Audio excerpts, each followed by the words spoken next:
welcome back to Nat Cakes My Day. I'm Nat, and today I'm going to be showing you how I made this Air Jordan and Supreme 2-tier cake. So I actually got a shoe cake request about 4 months ago now, and when I first got that I was like, absolutely not. There's no way that I'd be able to do a shoe cake. It's so intricate, there's laces, all the details on it, it's just crazy. But come this time around, I feel a lot more comfortable and confident, so I was happy to take on this cake, and I'm so excited that it was an Air Jordan cake. If you want to see how I made this cake, then keep on watching.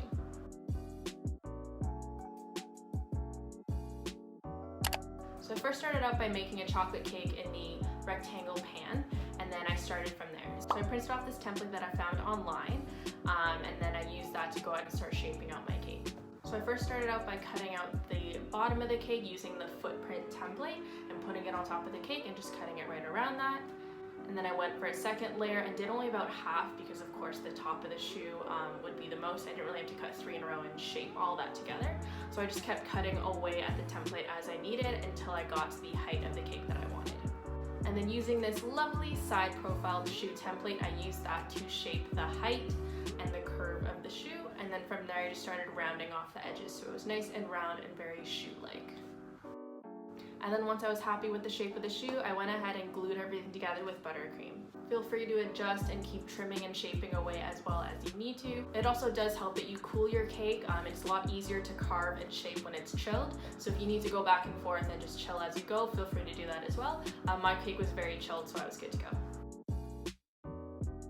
And then once you're good with that, you can go ahead and do a nice crumb coat, let that chill, and then do a final coat of frosting. So when it comes to doing all the details of the shoe with all the fondant, it's going to be kind of hard to describe. I don't know what all little pieces of the cake are called. So you know what, I'm just going to go ahead and run this footage. You guys go ahead and enjoy.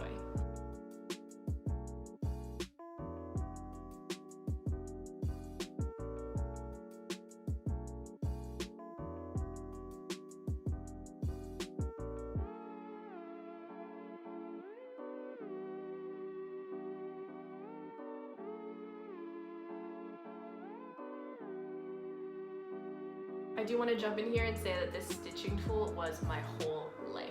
I'm so happy I bought this. I just got it from Michael's. It was about $14 for 3 tools, and they're both double-ended, so I got 6 tools, and I had a 40% off coupon, so I only had that for like $8, so it was a sweet deal. But it was so important because the details, the stitching of the shoe honestly just makes the cake look so realistic, so I definitely had to snag that.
And that's it for the shoe itself.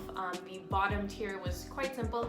I just baked 3 chocolate cake layers in a circle pan, and then I went ahead and stacked, filled, crumb coated, frosted, all the basic stuff that you guys already know.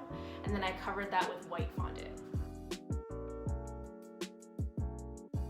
And then for this Supreme logo and those details, just like I always do, go ahead and print out a template of the logo, and then whatever the sizing is best, you're gonna go ahead and use that. I was happy with this size, so I went ahead and cut out the red rectangle to start. And then I went ahead and cut out every individual letter of the Supreme, and then I used that to trace it on fondant, and then I used that to just put right on top of the red rectangle. Cutting out fondant, especially when the details are quite small, it does get tough when you're trying to trace out letters, so it does help if you let your fondant sit out for a bit so it hardens and it's easier to work with. Otherwise, if it's too soft, it'll just pull as you're cutting. I had a bit of trouble with that, but I was good once I let it sit for a little bit. And then for the happy birthday sign, I wanted to follow along with the Supreme logo and that branding design. So I went ahead and printed another template just to see how it would look. I was not gonna bother cutting out every individual letter, especially because it was a lot smaller. I didn't feel like I'd be able to trace that very well on fondant. So I went ahead and just freehanded and cut them by hand. And it was good, it was still good. Once you have that template and you're looking at it as a reference, it really does help. But I just went ahead and used my X-Acto knife as well as some circle piping tips and used that to help me cut out more letters. And just simple like that, I went ahead and added those letters onto the red background and just secured them with water. And then for putting the cake together, so I just go ahead, again, securing water, I went ahead and placed the logos, both the happy birthday and the Supreme, onto the white part of the cake. And then for the shoe, I went ahead and grabbed the shoe, just put it right on top, making sure I liked where the placement was. I usually like to mark it a bit to make sure I know where I'm gonna put it back. But I did have a little bit of cake crumbs under, so it was perfect just to line that up properly. And before I did secure that on, I did want to make sure that I had enough support. So I've seen bakers use thick wooden dowels, or they use bubble tea straws, and bubble tea straws are amazing and they're so easy to work with. So notice here I went ahead and just pushed them right into the cake where I knew the shoe was going to sit. And then just give that a quick lift and just go ahead and trim that straw where you know it's going to fit. And then use that end of the straw, just push your straws right into the cake so that it's nice and leveled. And then from here, I went ahead and took some buttercream, just put some on where I knew the cake was gonna be, and then just place that cake just right on top of there. And that was it. This thing is heavy as... Woo! How amazing does that look? Seriously, my biggest fear is dropping this thing.